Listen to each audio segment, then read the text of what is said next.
a good leader is a friendly face, someone who's welcoming to all participations, both little and big, and you want to encourage people to partake, and you're trying not to teach them material, you're trying to get them to understand it themselves. So when they ask you a question, you can develop the question a little bit and hand it back to them, maybe with a foundation of an answer. It's like, oh, if you're trying to figure out who invented this, then figure out what this piece of information is and develop it off that. And always make sure there's a bit of wait time for them to actually respond. Don't be patient with them. Redirection is when you're asked a question and you want to get them to develop the question themselves. So you basically rephrase the question, throw it back to them. And often when you're rephrasing the question, you try and include something that develops the question a little bit more from them. So it gives them a hint how to answer it themselves.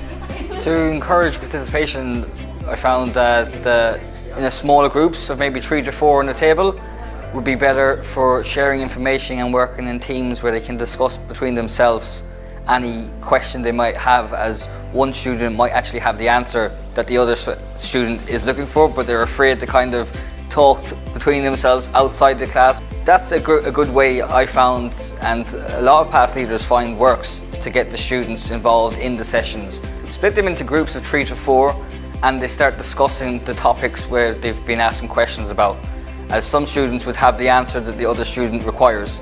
We would then, myself and my partner, we would walk around to the other tables and take it in turn to find or give them solutions or an idea, a way to look at something differently. A good leader will encourage students to verbalise.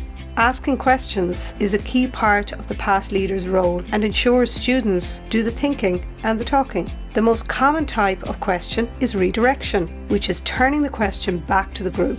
Divide group into pairs or smaller groups of 3 or 4 if students feel intimidated answering in the larger groups. Move around the groups to see how students are getting on.